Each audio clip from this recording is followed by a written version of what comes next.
into individual names. There you go.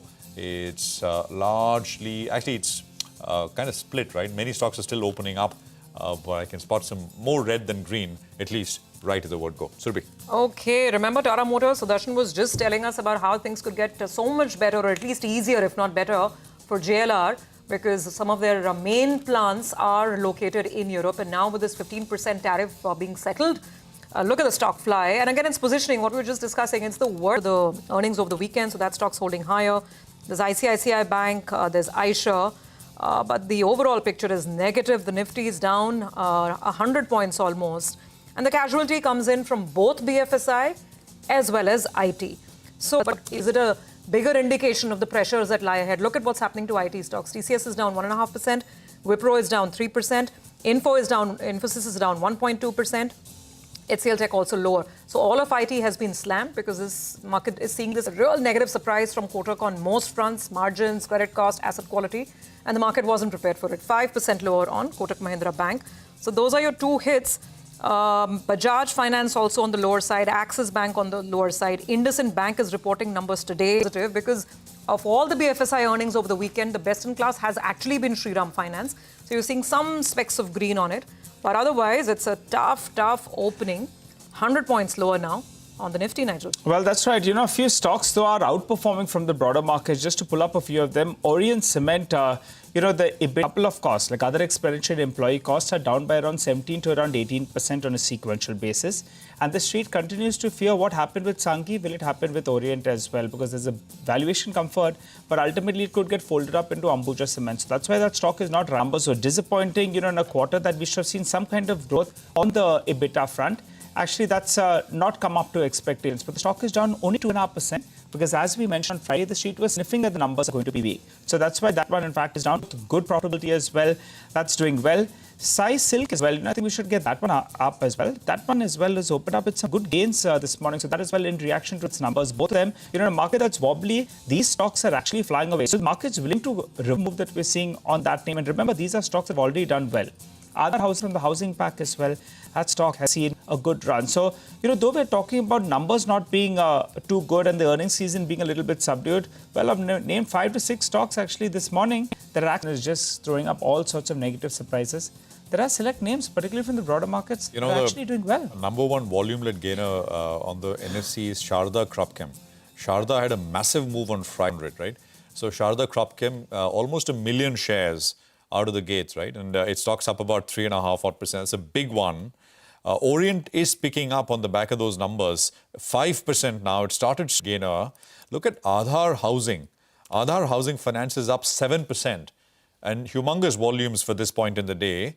1.2 million shares on Aadhar Housing. Third largest volume-led gainer right now. 430, 440.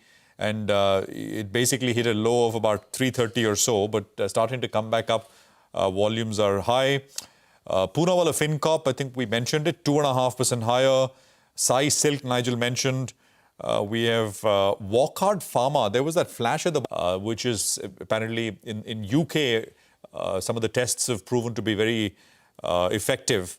So more on that later, but 3% higher. Stocks cooled off from 1950, which was the high. Stocks at about 1720, but up today. Kajaria Ceramics, Eris Life Sciences are some of the other names which are coming up. But volumes started thickly. IEX is down 7%. So that Friday's 10% move is completely getting reversed this morning. And that's huge volume. So $10, $11 lower on IEX coming through. And I mean, so many others, right? I mean, Kotak Bank we mentioned, SBI Card, Loda, CEO and Chief Investment Officer at Renessa Investment Managers. Pankaj, good to have you back on the program. Thanks very much for your time. At the margin, you think this, if there is an interim deal, India-US, it provides, will that be seen as a bit of a trigger? And if you don't get an interim deal and then talks continue on a wider deal, perhaps the rate reset is pretty steep. I mean, that 10% base plus 26%.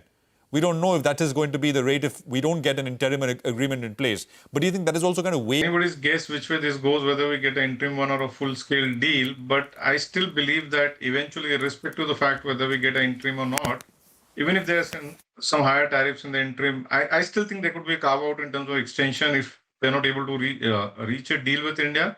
and eventually we get a deal and probably we get a tax from Japan and European Union. Net on an aggregate basis, I do not think it moves at the aggregate Indian economy level. I don't think so. It moves the needle in the near term over the next, let's say, 6 to 8 quarters from a growth perspective. So the fact is that the economy has, if you see post-COVID for 3 years between FY22 and 24, the economy was growing at 8%. Last year, our growth slipped to 6.5%, and I think probably somewhere around 6.5% the new normal for the economy for the next 2 years, probably this year and next year. The government did significant reforms pre-COVID. Probably we've reaped benefits of those reforms and they're already in the base. So probably the economy needs fresh trigger. The government has, I would say, given significant fiscal stimulus in terms of the tax cuts we had in the budget. I think probably we have an injection of $25 billion into the economy, into the hands of the consumers. And I think the next driver for the economy will be a recovery in consumption as this monetary and fiscal stimulus starts playing out or coming in the hands of the consumers from the second half of the year. So Hi, Pankaj. we have a downward economic reset at about 6.5% growth. And I don't think so this deal will move the needle either way. It's good to have that deal so that it does not have an adverse impact on some of the sectors which have a higher share of exports to US. Hi, Pankaj. Good morning. Good to see you behind us. So we'll have to, see how that pans out. But let's talk about the big talking point this morning. TCS talking about pulling back 2% of the global workforce. Now, some would, the commentary, if you look at social media and the likes, is very, very skeptic. But actually, the management clarified it's not AI-led. Taking the bold call. And, we've seen some of the global peers. You look at Meta, Amazon, when they started those workforce cuts in 2022, from there on, margins started improving. So do you think this is an additional negative? Lead into any downward revision in terms of revenue growth or earnings growth for these companies? And we need to acknowledge that, for example, when you talk about TCS, it's a very large ship, 6 lakh employees, over 6.3 lakh employees, of demand supply economics. My understanding of it is that at least the tier 1 IT companies have been facing a slightly higher competitive intensity because for the last few years, at least 2 out of the global, top 7 players, and they're clearly giving some of these larger tier 1 companies, meaningful competition when it comes to large deals. And obviously, there's a slowdown in the discretionary spends have been held back in US. So I think there are business pressures at margin at this point of time. So I don't see a downward revision to earnings growth or revenue growth because as it is, as I said, those expectations are very modest. But I think it's a reflection of very tight demand supply environment that these companies are experiencing, especially the larger ones on large deals, which are getting very competitive. The weekend as well. I think the one difference between job cuts in the Magnificent Seven and here is that their job cuts are happening because it's a brand new technology, which is boosting growth. So shareholders are saying, okay, fine, we're getting great growth. It's coming at the cost of jobs. It's a new way of doing business. Well, that's the new normal.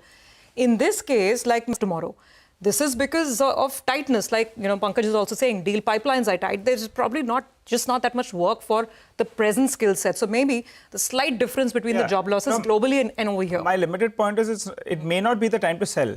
It may not be the time to sell the stock. So it is. We'll see. This is probably the first step. We get back to the growth, margins, how they're going to evolve the business, uncertainty, spending in the United States. So, and this is probably only the first step. Like, we've been debating and discussing as well that perhaps there'll be more steps ahead to spur growth. But anyway, Pankaj, hi, morning. To get to the other problem area for the market, going higher, but first quarter has been disappointing.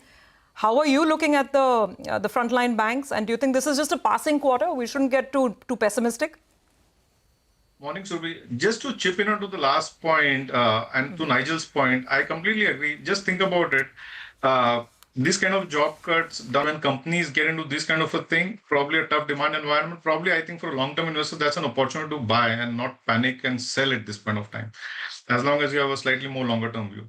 Yeah, I thought I'll just make that point. Surbi, on banks, the results have been consumption in the economy, and given the way the sector is poised, where your assets gets repriced immediately and deposits get repriced with a lag, I think it was expected in that sense, except for few banks like Kotak and some of the banks which have positively biased on banks because I am still firmly of the opinion that we see a cyclical recovery in the domestic economy driven by consumption in the second half of the year, and which should drive growth in consumer loans.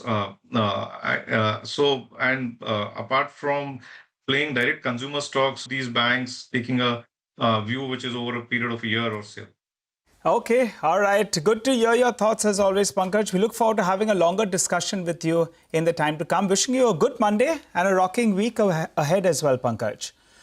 Well, that said, let's get to our next management. Good to see you, Ben. Well, after many quarters of, trying to find out whether or not the best is ahead, you've started delivering very good numbers now. And the street appreciates that because your margin numbers have now held steady at around that mid-20s mark. But let's get a couple of queries out of the way. The CD now. You've mentioned that you want this number to go towards 50% contribution. Could you tell us in the near term though, for FY26, how much will the CDMO business contribute as a percentage of the mix? And also your gross margins, earlier you're talking around 55%, now you're talking about 55 to 60%. For this year, FY26, what? Our gross margins were always between 55, 57 in the previous quarter. This quarter, because of higher revenue contribution coming from CDMO, the margins were over 59% now. Looking at the prospects, what we have from non-ARV and also increasing revenue share coming from CDMO. CDMO, as you have mentioned, in 2021 financial year, our revenues of CDMO was 500 crores. Now, we were able to move towards CDMO business is bumpy, but for the entire year, we expect the CDMO revenue contribution will be over 30% for the entire year. Dr. Chava, hi, good morning. Thank you very much for joining us. Prashant here. There is a bit of a, if I can put it that way, there is a bit of a one-off, right? The cepiapterin supplies in Q1, that is responsible for this 130% jump in CDMO revenues. So it's kind of front-loaded, and these revenues may not reoccur. So could you tell us what is the... I assume we will do closer to 2,000 crores CDMO. I will not give you quarter-wise as you have asked, but we supplied 3 NCEs in the last 2 quarters.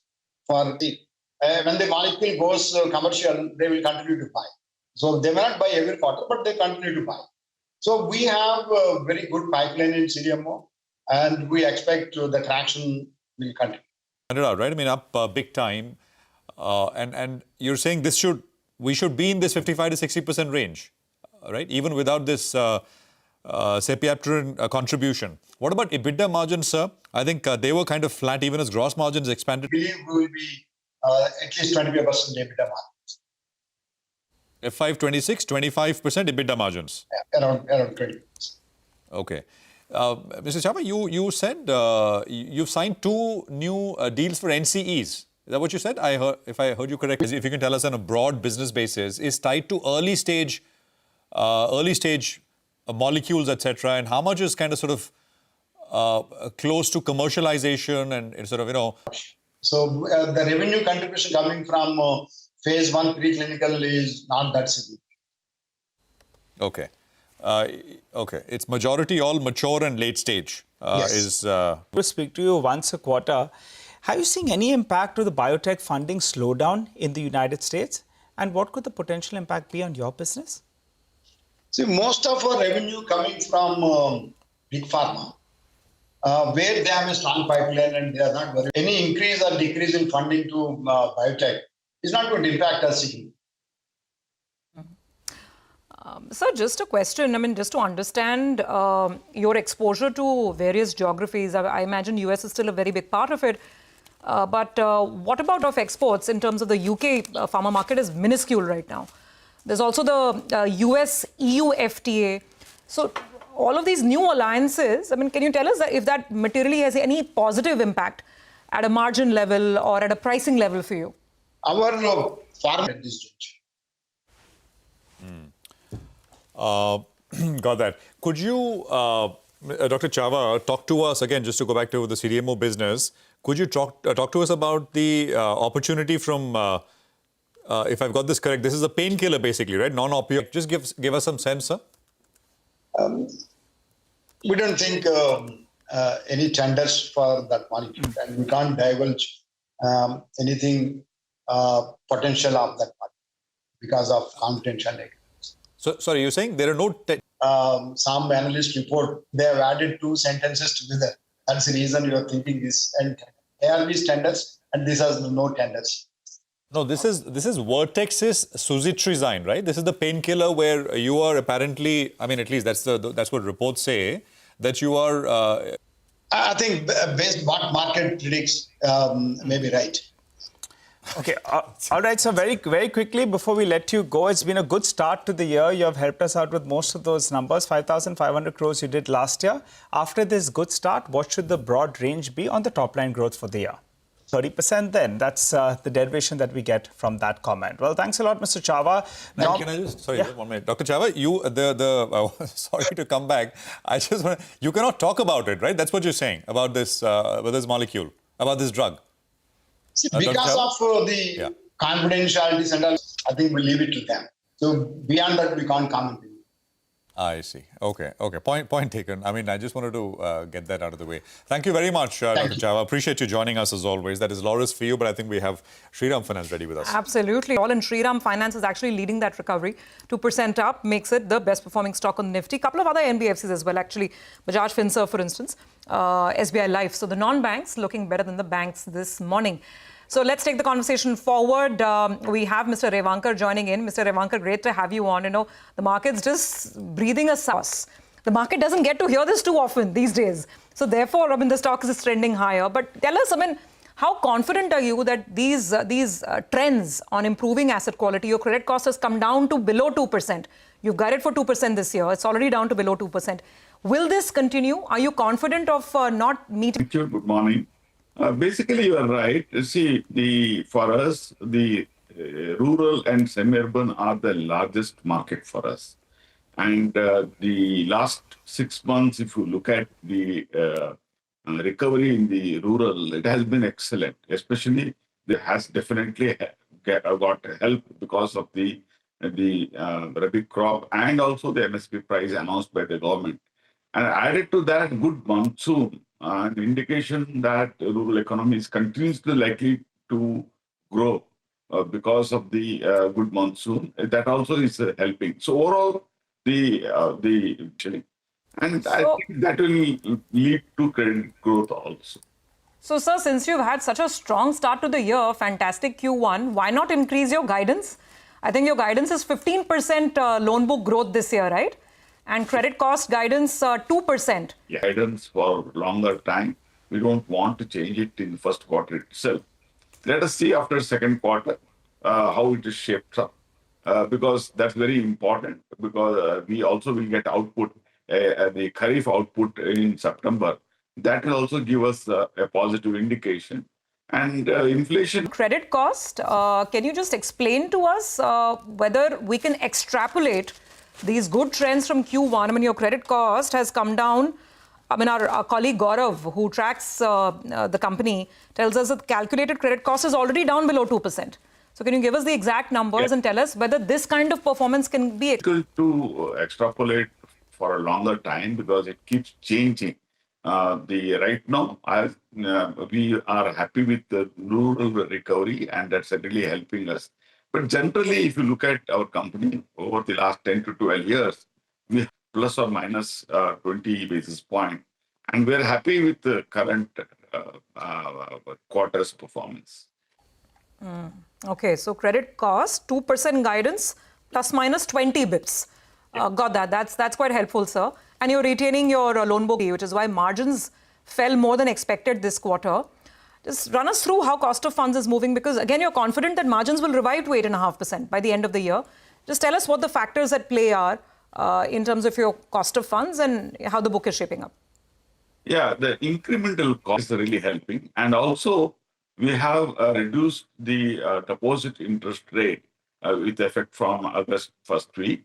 That also will bring down our retail deposit cost. So overall, we are expecting around 30 to 40 basis point reduction in our borrowing cost, incremental borrowing. 30 to 40 basis points. This will show up in Q2? Yeah, marginally it will show up in Q2. Okay. Over the period, it will inch up. throughout the year. All right. And Mr. Revankar, for the year itself, you're guiding for around 8.5%, right? Yeah, now we are saying 8.5 will reach by year. Quarter 4, and by Quarter 4, you'll be at around 8.5%. Yeah. So we've got a few numbers out of there. NIMS moving to around 8.5%. Credit cost should be in that vicinity of around 2%, plus minus 20 bips. What about ROA? I think it's currently at around 2.7, 2.75. You're saying that heads... Our OPEX cost and the credit cost both will help us in improving our ROA to 3%. Sir, I mean, to talk about the first quarter issue, which impacted your margins, I believe you were carrying excess liquidity to the extent of what's really firing up for you. What will play out? What will make you get to this 15% growth this year? See, one of the biggest credit demand which we had slowed down in the last 2 quarters was the infrastructure. I believe infrastructure will come back and the credit demand will grow there. The big vehicles and the construction equipment demand will go up. That will definitely help us. And the rural anyhow is doing well, and further increase in credit growth I'm seeing. So second quarter infrastructure activity will start commencing, and that will create additional demand, and hopefully that we'll be able to deploy our excess liquidity.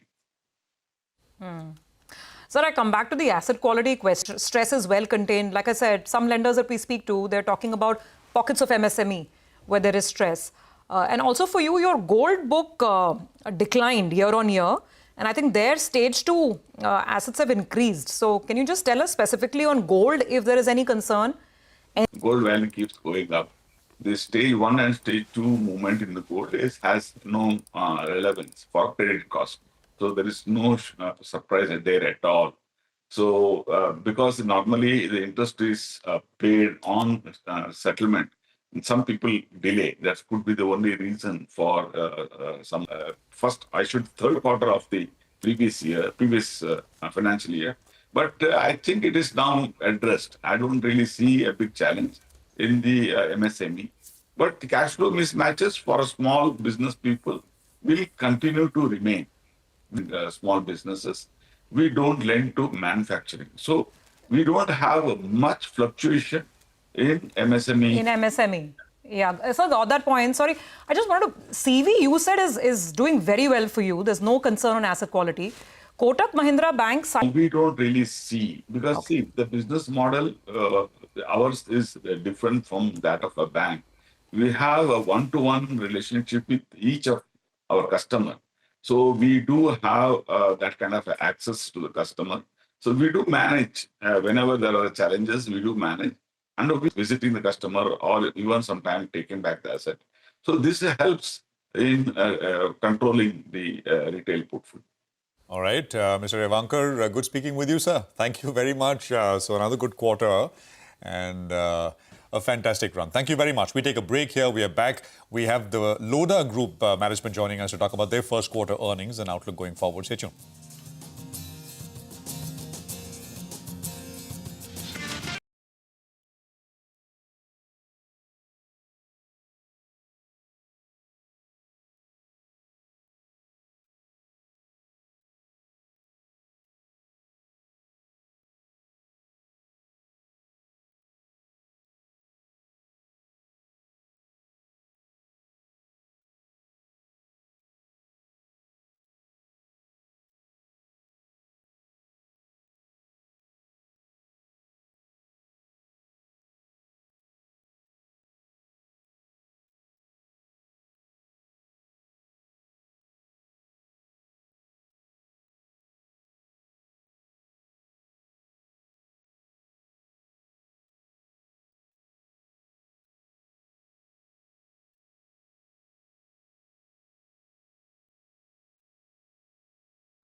points lower. That's it. 24,800 is where the index is trading at right now. Let's focus on some real estate earnings now. Loda reported a steady performance in the first quarter. Management is confident of achieving that.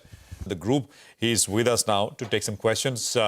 Sushil, good morning. Prashant this side. So morning. In Q1, you've basically done about, 21% of your guidance, right? 21% of your guidance. Yes, that's right. We've hit a bit of a soft patch here, Q2 and beyond. Prashant, if you really see our business and the trend for last few years, you would have always noticed that in general, our industry and we as in particular always deliver significantly far higher. To that extent, in general, 55-60% of the business in any case gets originated in the second half, and we don't see this year to be any different. So pretty much we are on track. We see first half potentially delivering 40-45% of our business, as you rightly pointed. Our significant amount of the launches are going to be also coinciding in the second half. We launched just 8,000 crore worth of inventory, in the Q1, but the second half and the remainder 9 months will have a significant launch pipeline around 17,000-18,000 crore, which, needless to say, we would be more and more coinciding with the. Sushil, is there are you having to moderate price increases? Because I think what the results say is that average like-for-like price growth was about 2% quarter on quarter. Now it's nobody's case that there should be. We had a few years of very good. Prashant, again, this is something very fundamental to our industry, right? The affordability is the key, and thereby we always have maintained that the price growth has to be far more moderate, coinciding with potentially the inflation in the country, and always to track some bit lower than the salary, which is what you would have noticed again going back in last 4 years.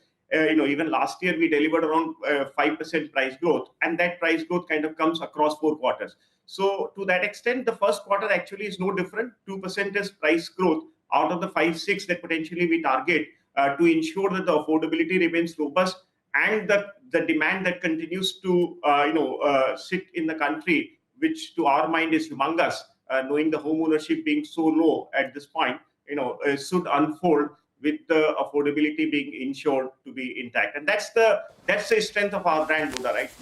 We ourselves make sure whichever geography that we are playing, and by virtue of the fact that in any case we are going to be amongst the top 3 players in those geographies or those cities, we have the ability to navigate and make sure that the industry in general ensures that the price growth is far more moderate and ensures the affordability to be robust.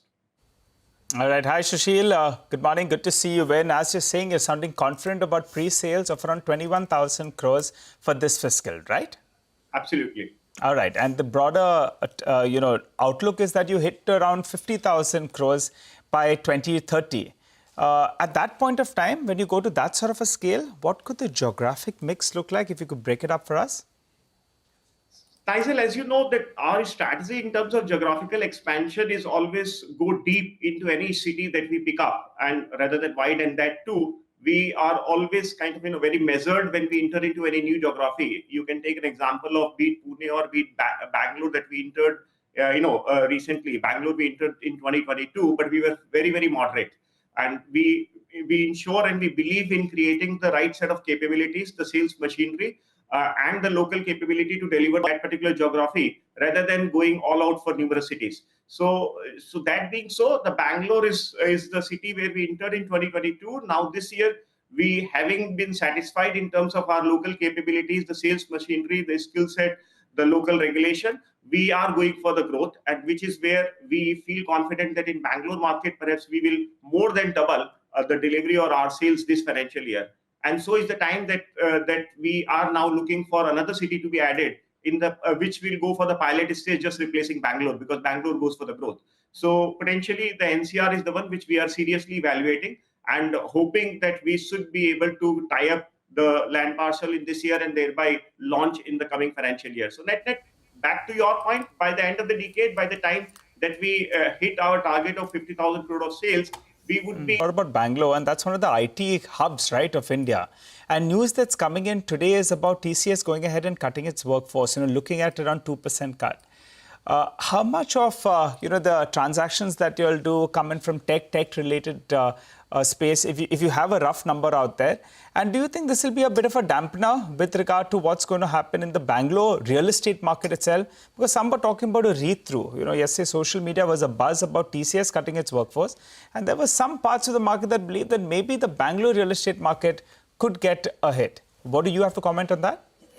So Tyson, this is a bit of a dichotomy that we all are seeing, right? So there are certain spaces which are not doing so well, and equally there are a lot many more spaces which continue to do well, and which is where our country's GDP in real terms, we even now, in spite of whatever Trump tariff tantrum and whatnot we speak, it is being expected to be in the handle of around, let's say, 6.2 to 6.5%, and nominal term. Entry level IT is not doing so well, but equally, as we notice, and you also kind of tracks, the GCC is doing phenomenal.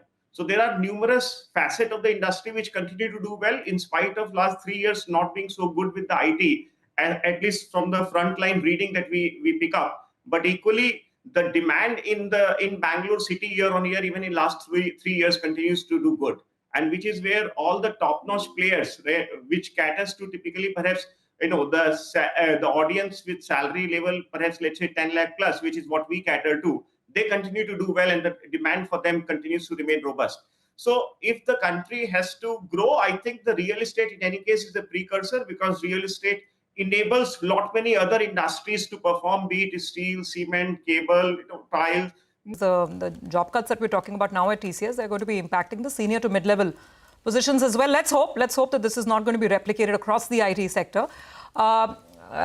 When do you sort of launch in Bangalore, and much of the sales are slated for FY26, or is it FY27?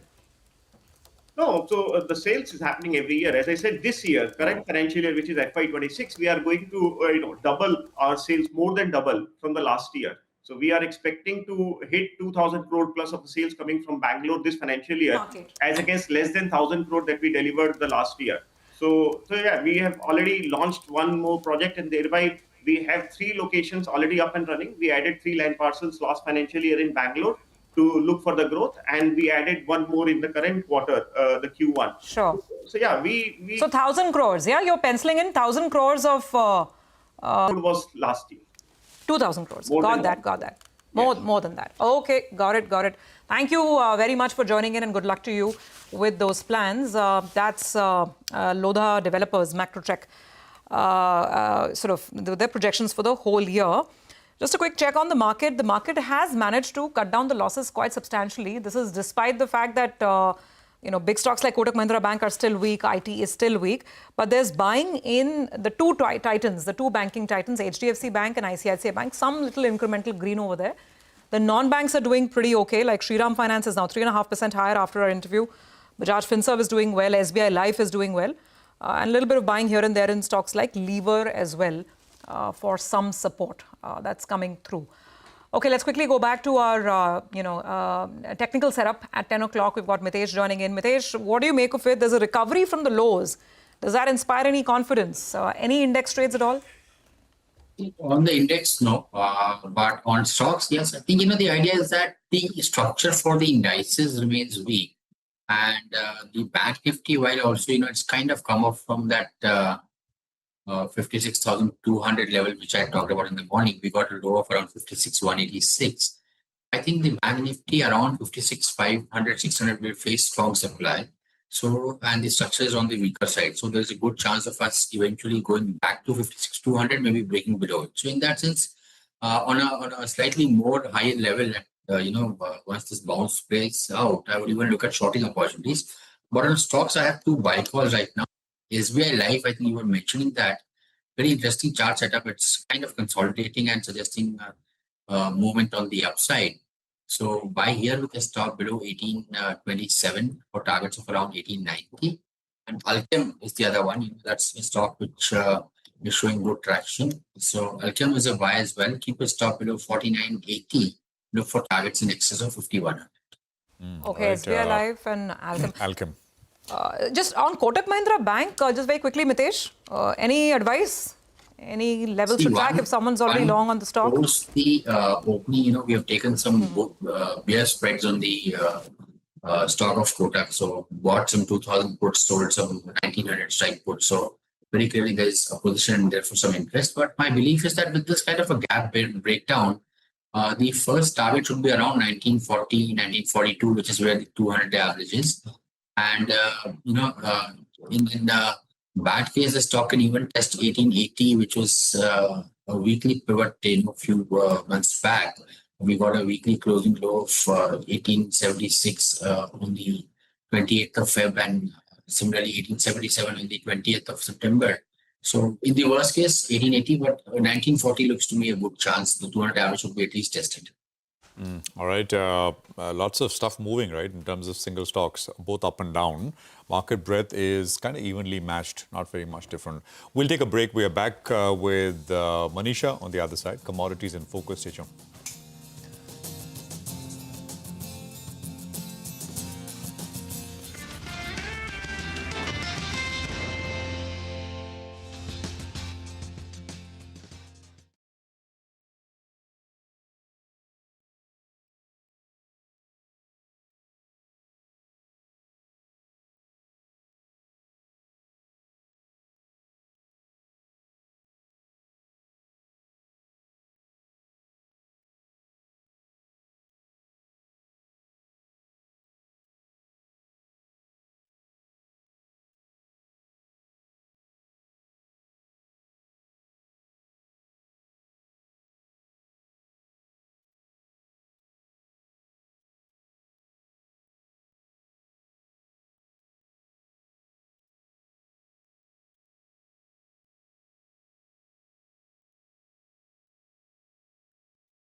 Will I know?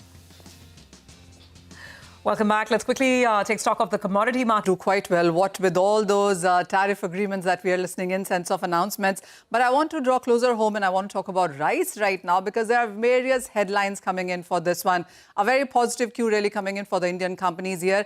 But I'll start with the numbers first. If you look at the rice stocks with the Indian government warehouses, well, they are at record highs. Remember, we're looking at 2 years of surplus production. And this year as well, the sowing numbers has been quite on the higher side. So when you look at the Indian rice stocks with the government, they have jumped up by 15% in the month of July on an year-on-year basis. They stand at at around 55.66 million tons versus a government target of 13.5 million tons. So this is many times over that you're looking at the rice stocks for the Indian state there. Also, as I said, when you look at the sowing numbers, they have been on the higher side as well. As compared to last year, we're up by 12.5% in sense of sowing at 17.7 million hectares there. Also, it is about higher MSP and assured procurement from the government that leads farmers year after year on sowing higher paddy there. Also, when you look at the export numbers, they have been on the stronger side as well. So while last year was something around $10.4 billion as well. Remember, India accounts for 35% of global rice trade or exports. And India did remove all sorts of exports restrictions. That was in March 2025. And the numbers only have been positive since then.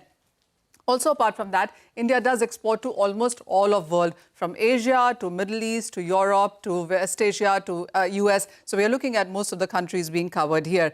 Interestingly, rice for ethanol. Well, we did hear a lot of notifications come in the previous week on this one. So 52 lakh tons of rice is allocated for ethanol production in 2025. Well, 100% broken rice is going for this, and nearly 10% broken rice is sold by the government to the private mills as well. So when you look at the rice availability in the Indian markets, that has been quite well. The stronger numbers, though, come in from the export part of it, basmati and non-basmati, and that is where you have to look at the rice companies in India, which really are laughing their way to the bank. A final word, and this one is on the rice prices itself. So the last week has been quite important because we did see the prices gain up by 2.5%. But apart from that, because of the higher rice availability in the Indian and the global markets, we are looking at prices continuing to decline.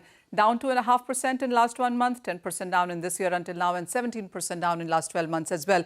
But the Indian rice exports are, one, competitive. Two, we have great rice varieties, and that gives us an export benefit as compared to various other origin countries. Right, Manisha, thank you very much for that. That's commodities in focus. We'll come back in just a bit. And my colleague Lata will be in conversation with V. Vaidyanathan of IDFC First Bank, and they talk about the quarter gone by and, of course, the outlook ahead. Stay tuned.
Welcome back. We continue with our earnings analysis. IDFC First Bank has, as always, shown a strong 21% growth in advances and a 25.5% growth in deposits.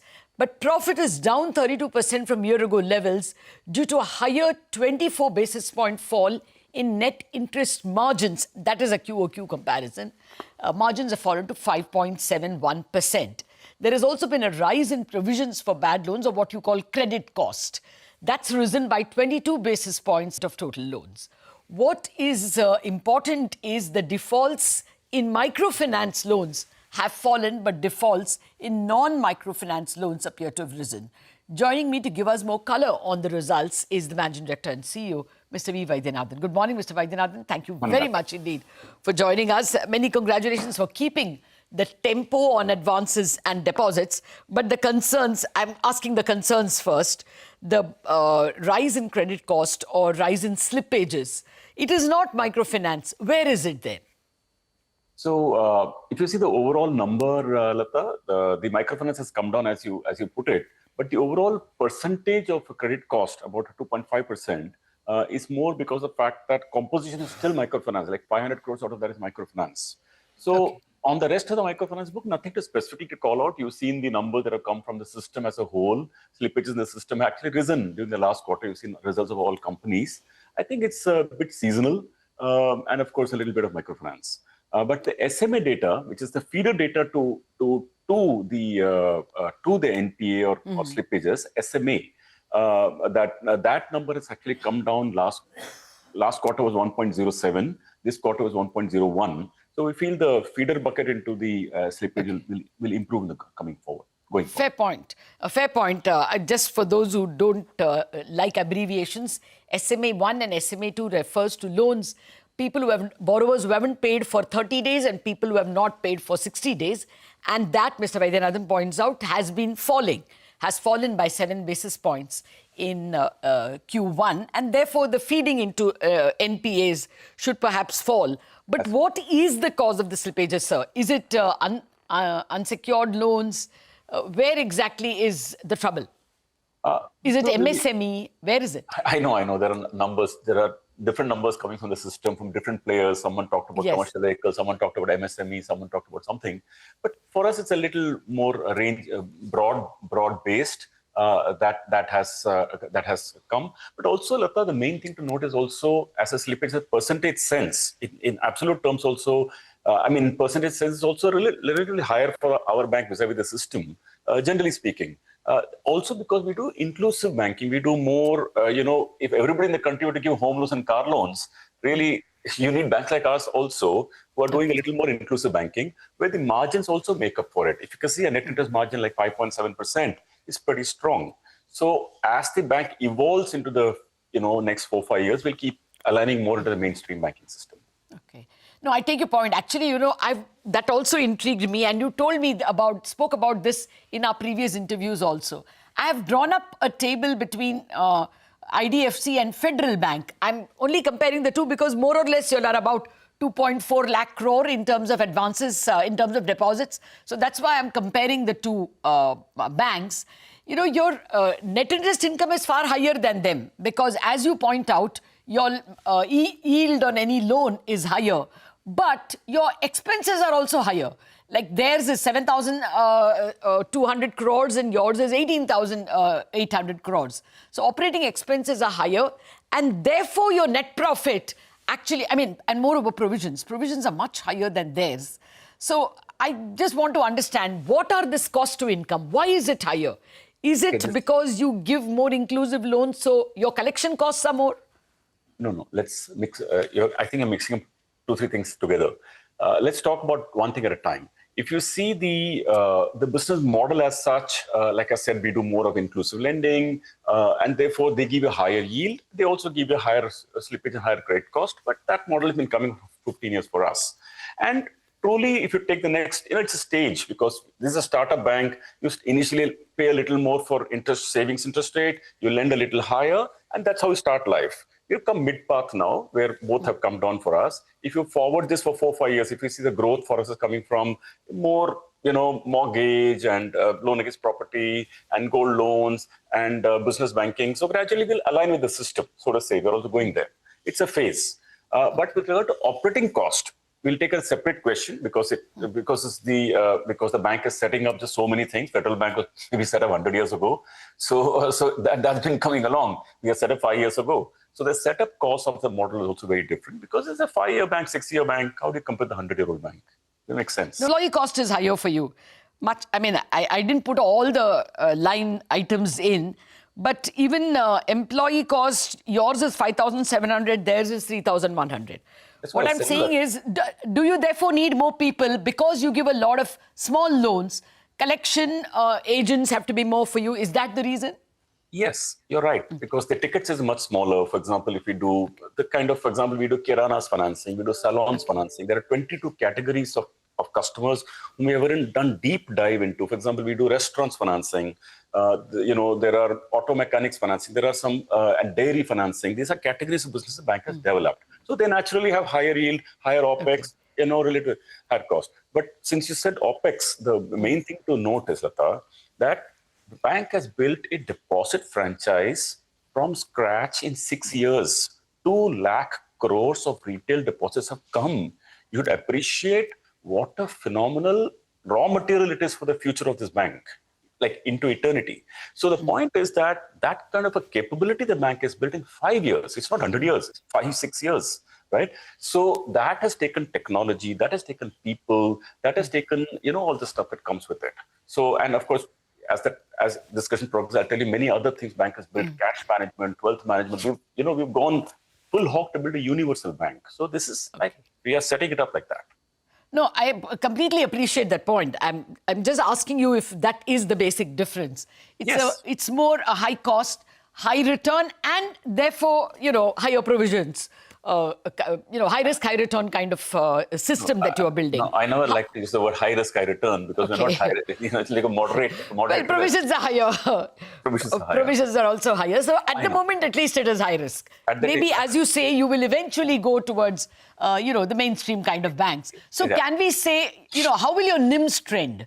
At the moment, we have seen this 24 basis point quarter-on-quarter fall. What may be your exit NIMs, Q4, for instance? So let's talk immediate next quarter so that people get a full clarity.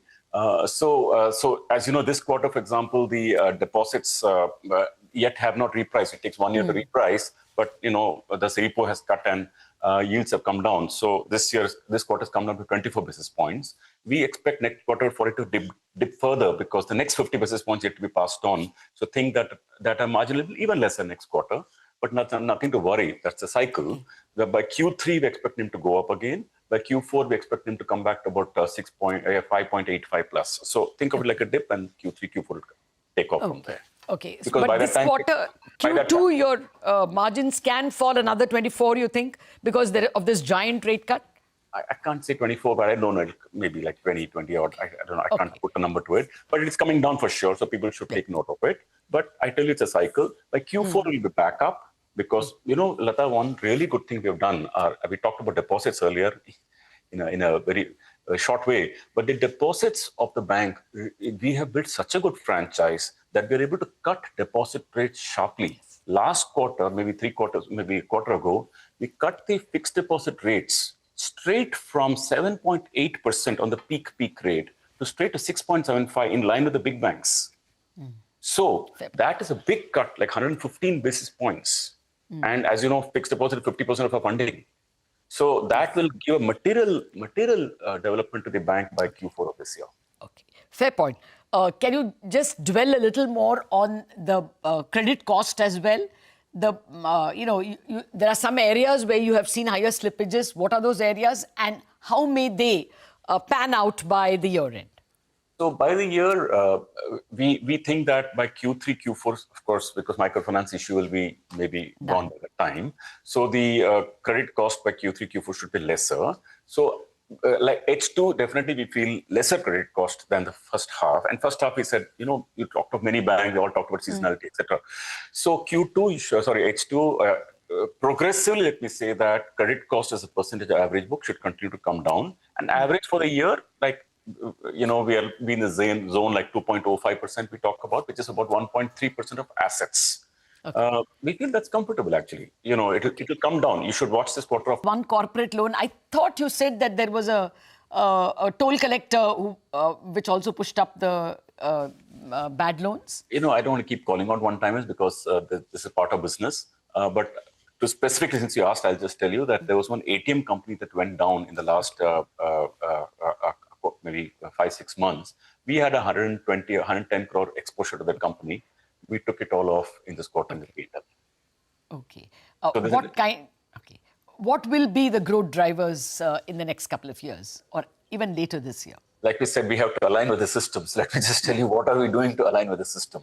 So, because we can't forever be a high yield and high OPEX and high credit cost bank. It's the early stage, right? Eventually, we have to align. So how are we doing that? So we are growing 4 lines of businesses, Lata, which will make it up actually. One is mortgages coming up. If you see this quarter also, this 1,000 crores came from growing mortgages like home loans and property loans, etc. The second big growth came from business financing, business banking, basically working capital financing for small entrepreneurs. We take properties collateral. That's about 8,000 odd crores, and along with other business financing. The third thing that is growing is vehicle financing. That grew by 5,200 crores. The fourth thing that grew was corporate banking. That grew by about 14,000 crores. So if you add all of these up, that makes about 85% of the total growth. We like these businesses, and when we align with the system, I guess we'll have to keep growing these. We'll also grow gold loans. So we'll build these businesses in the next 4-5 years. You'll see the bank yield also will come down, credit cost also will come down, OPEX also will come down. We're aligning with the system. That's the phase of the bank. Fair point. Fair point. Actually, it looks like you have convinced the market a great deal by this interview. And in the last hour, your stock has gone up by 1%, overall up 0.7% after these numbers. Thank you very much, Mr. Vaidyanathan, for spending time with us. Actually, it's not just IDFC. It's an overall improvement in the market itself. Mid-caps up now, almost 0.7. Bank Nifty and Nifty have now turned into the green. Among the big gainers at this point in time, Ola Electric up about 5%. You've got stocks like IGL, Inox Wind, Canara Bank, Bank of Baroda, a whole host of renewable and public sector bank stocks doing extremely well at this point in time. In the Nifty itself, IndusInd Bank, Shriram Finance, of course, has been a winner all the way. Cipla doing well.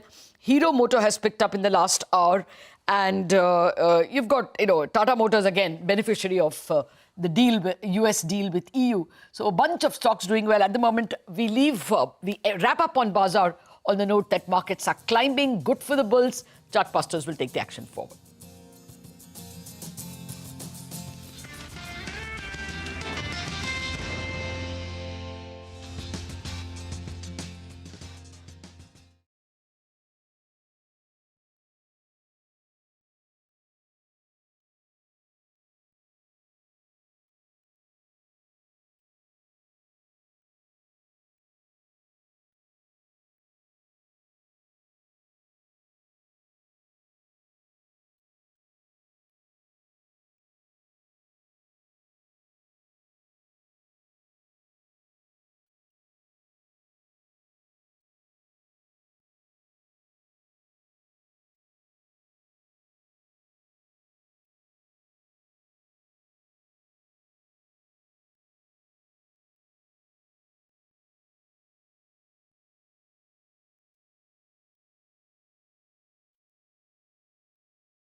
Shares of Kotak Mahindra Bank slip over 6% is the top Nifty loser after reporting its first quarter earnings over the weekend. The bank's profit missed street expectations. The net interest income rose 6% year on year. It was the asset quality and the net interest margins that has the street disappointed. IT major TCS is a little under pressure after announcing layoffs of 12,000 employees over the next year, which will impact around 2% of its global workforce. The Nifty IT index also trades a little bit under pressure, though both the index and the stock have recovered from the day's low. Shares of Tata Motors and Samvardhana Motherson trade higher after US President Donald Trump announces a trade deal between the US and Europe. The European Union will be paying a 15% tariff for most